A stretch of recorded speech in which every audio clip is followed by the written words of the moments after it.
Level 1, Special Agent Trainee. You stand at attention in the gray morning, breath fogging in the chill. Your uniform is stiff, your boots heavy, your mind racing. The instructor's eyes are everywhere. One slip, one mistake, and you're gone. Every day starts before sunrise. You run until your lungs burn. Obstacle courses, hand-to-hand drills, a whistle shrieking in your ear. Your body aches, blisters forming beneath your socks. In the classroom, fluorescent lights flicker as you memorize federal law, surveillance tactics, case files. The instructors pound every lesson into you. No shortcuts, no cutting corners. You fire your first round downrange. Hands steady, heartbeat pounding in your ears. The target stares back, blank and unyielding. Every point matters. You watch classmates falter. Some disappear after lunch, their beds stripped clean by evening. The stress is designed to break you. The walls close in. You learn to hide your nerves, to listen more than you speak. Isolation seeps in. Letters from home pile up unopened. You dream of mistakes haunting the edge of sleep. You carry that weight. Every meal is silent calculation. Who is struggling? Who is faking? Who won't be here tomorrow? The instructors notice everything. You learn to notice too. After months, a badge waits if you're ready. If you last, you line up, boots snapping, heart braced for the next challenge. Level 2, Special Agent. You step off the plane with a suitcase and a badge. The city feels too loud, the face is too fast. Your field office smells of burnt coffee and old carpet. Your supervisor hands you a stack of case files. Your desk is cramped between humming computers and chattering phones. You log evidence, you chase paperwork from one gray cubicle to another. You learn to read a suspect's posture, the flicker of hesitation before a lie. Search warrants come at 2 a.m. Your body vibrates with exhaustion as you haul open another apartment door, flashlight slicing the dark.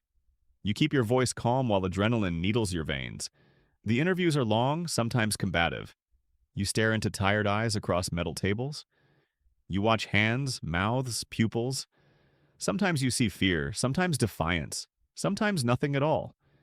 You ask the same questions, hoping for a crack in the story. Most of the job is patience, sitting in cars for hours. Triaging leads, each one a possible dead end. Your phone never stops buzzing.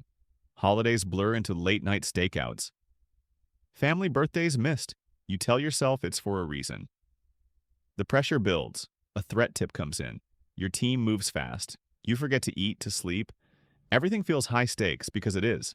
One oversight means someone gets hurt. You learn to carry that possibility.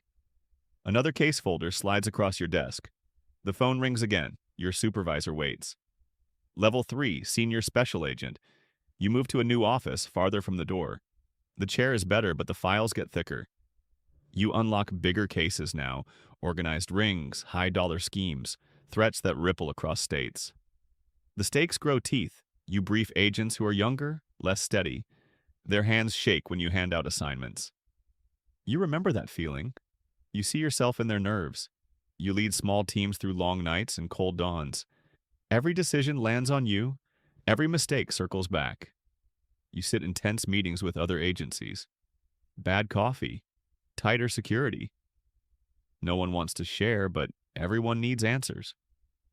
You weigh what to say, what to hold back. One wrong word can wreck a case or burn a source. Sometimes you mentor rookies. You teach them to double-check logs, to listen for what's left unsaid. You see them flinch at crime scenes, faces hardening with each step. You tell them the job costs more than sleep. The pressure is heavier now. Sleepless nights stack up. You wake with case notes echoing in your mind. You try to eat, but appetite slips away with every new report. You worry about your team, about the next tip, about the choices you have to make, about who might pay for them. Another call comes in, an urgent case. You reach for your jacket and head toward trouble. Level 4, Supervisory Special Agent. You trade your field gear for a desk with windows facing the hallway. Your badge sits heavier now, weighted by authority. Rows of agents wait for your decisions.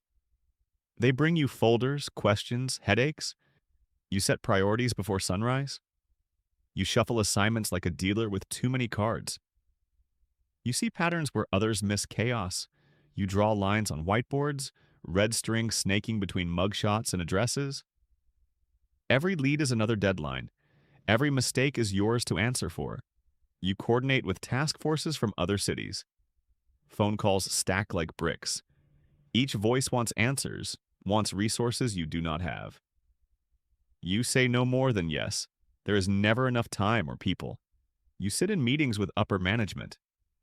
Suits and soft voices, the air thick with expectation. They want results, they want headlines. You defend your agents with careful words, hiding how tired they are, hiding how tired you are. Agents knock on your door looking for guidance or forgiveness. Sometimes both. You listen to mistakes and confessions. You shoulder blame the field never sees. You push paperwork across your desk until midnight. Your family's voices echo from another room, distant and fading. You learn the cost of leadership is distance. You miss the chase, but you know someone needs to steer. The phone rings. A crisis unfolds. Agents wait for your call, you steady your hand. The next decision is yours alone. Level 5. Assistant Special Agent in Charge. You step into an office with double doors and a locked cabinet. You see your name on a placard, but you barely recognize it. Now you help run the whole division. Your inbox fills before sunrise. You scan incident reports, resource requests, media alerts. You weigh threats on the fly and sign off on overtime by the stack. Your phone never stops. Squads call for backup, for warrants, for sign-off on split-second risks. You decide which case gets 10 agents and which gets 2. One mistake means someone slips through, or someone gets hurt. You walk the halls, reading faces. You sense tension in a whispered hallway exchange. A unit chief corners you about budget. A detective from the city police wants cooperation, but trust runs thin. You shake hands across conference tables under flickering lights, building alliances, knowing each one comes with a cost. You field questions from headquarters, local press, even mayors. You measure every answer. A misstep will spin through the news by midnight. You think of the families behind every headline, the agents counting on your judgment. You chair morning briefings, every eye is on you. When you make the call, the room moves. Sometimes you regret it as soon as the words leave your mouth. You tell yourself this is the job. The stress is designed to break you. You carry that weight as you close your office door and open the next file. Level 6. Special Agent in Charge. You step into a corner office lined with windows, high above the city. The silence feels heavier here. Your name is etched on the door. Everyone knows it. Every agent in this building looks to you.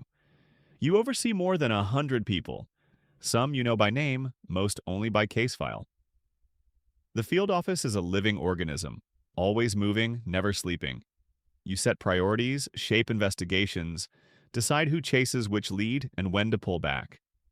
Every decision sends ripples, press conferences, television lights shine in your eyes.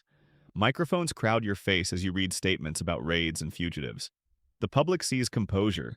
They never see your hands trembling behind the podium. The mayor calls. Community leaders want justice. Victims' families demand answers. Every word you speak is measured, recorded, dissected. You review classified case files. Some detail threats most citizens will never know. Others are ugly, corruption, violence, secrets hidden for years. You decide what to escalate, what to bury, what to risk. Inside, you worry about morale. Agents burn out. Some crack under pressure. You send flowers to another funeral. You call a meeting for a critical incident. Eyes filled with grief and anger stare back. You feel the weight settle deeper on your shoulders. The next emergency alert flashes. You stand, heart pounding, and step into the hallway. There is no pause. Just forward. Always forward. Level 7. Section Chief. You trade your office view for a badge that opens every door in headquarters. The elevator hums as you rise each morning, past floors packed with analysts, agents, and glassed-in situation rooms. The city outside is distant now. Your world is conference tables, digital maps, redacted reports. Now you run a section. Counterintelligence or cybercrime or organized threats. Each day starts with a stack of crisis briefings. You read coded updates from every corner of the country. Everything is urgent. Everything is high stakes. Your team is hundreds. Some you will only meet on pixelated screens during late-night calls. You set national priorities. You shape strategy. A ransomware wave in the Midwest, a foreign operative in New York, a cartel cell shifting routes. Each crisis lands on your desk first. You craft policy, draft memos, argue with legal. Every sentence you write can shape how thousands work. You sign off on budgets that decide which cases will live or die. You field calls from the director's office. The White House. Pressure is constant. Political currents shift without warning. You balance what is right and what is possible, knowing you cannot please everyone. Sometimes at night you wander empty hallways. You remember faces from the field. You miss the adrenaline, the raw focus of a single case. Here you influence everything but touch nothing. A new threat arrives. The stakes rise again. You gather your section chiefs, eyes locking across polished tables. The decisions you make now will ripple across the nation. Level 8. Deputy Assistant Director. You move up and the air changes. Everything is glass, steel, and silence. You oversee entire branches, hundreds of agents, billions in resources. Every morning starts with a sweep of urgent threats, plots, patterns, failures, risks. Your briefings shape the day for the bureau, sometimes the country. Half your day is spent in meetings behind closed doors. The other half, you track shifting budgets.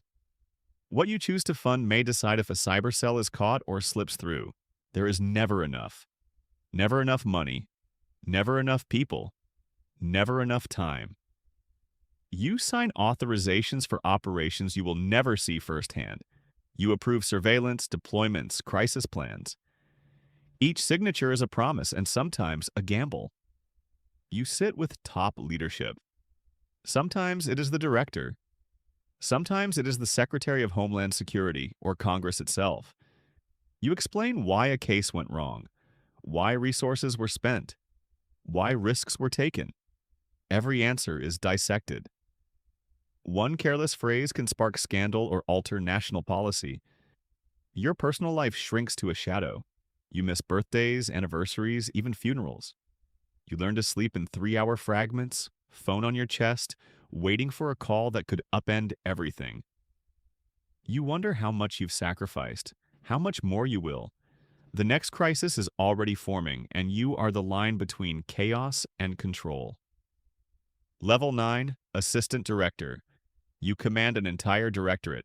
Criminal, cyber, counterterrorism, the country divided into threats, all reporting to you. Your responsibility is measured in thousands of people, billions in funding, and the safety of millions. The room is always crowded, but you are often alone. You report directly to the director. You brief Congress behind locked doors, television cameras waiting outside. Your words ripple through agencies and headlines. One misstep can shake markets, tip elections, or start a panic. You set the Bureau's overall direction. You approve operations that stretch from coast to coast. Every strategy is a chess move, every compromise a calculation. Priorities shift daily. A new terror cell surfaces. A global cyber attack cripples a hospital network. A leak threatens relations with foreign partners. You decide which fire burns brightest and who gets water. Your days are a blur of secure calls, emergency briefings, urgent memos. You watch career agents struggle under pressure you helped create. Loyalty and morale are your hidden currency. You recognize early signs of burnout, shaking hands, clipped voices, the 1,000-yard stare you know too well. The ethics weigh heavier. Every order carries risk. The lines between authority and overstep, security and intrusion are razor thin now. Outside, storm clouds gather again. New threats, new demands. You walk into the Situation Room, knowing one decision tonight could echo for years. Level 10. Executive Assistant Director. You sit at the long glass table. Flags line the wall. Every phone in the room is encrypted. Every conversation is classified. You oversee entire divisions, counterintelligence, counterterrorism, cyber, criminal, all at once. The fate of the Bureau rides on how you steer them. Policy is your battlefield now. National security directives, international accords, covert partnerships, they cross your desk every hour. You advise the director in real time while the country holds its breath. One word from you shapes the Bureau's mission for years. Your schedule is not your own. You start at 4 a.m., end at midnight. You walk straight from one closed-door crisis to another. Foreign governments call for answers. Governors demand protection. Tech CEOs want meetings. You have to know everything, yet trust what you cannot see. You absorb the mistakes of hundreds, a misjudged threat, a missed warning. When disaster strikes, you stand at the podium, cameras glaring, country waiting. You carry every loss home at night. Sometimes you sit in silence, replaying decisions that changed lives forever. You see the cost in the eyes of people you lead. Sleepless faces, quiet resignation. The weight never leaves. You remind yourself, this is the job. Protect what you can. Own what you can't. The Bureau survives because you do not turn away from uncertainty. After decades of sacrifice, you understand the real lesson. The greatest power is restraint. Every rank below you trained to fight. At the top, you learn that security means knowing when not to act. You carry that wisdom forward, and the country rests uneasy, but safer because of it.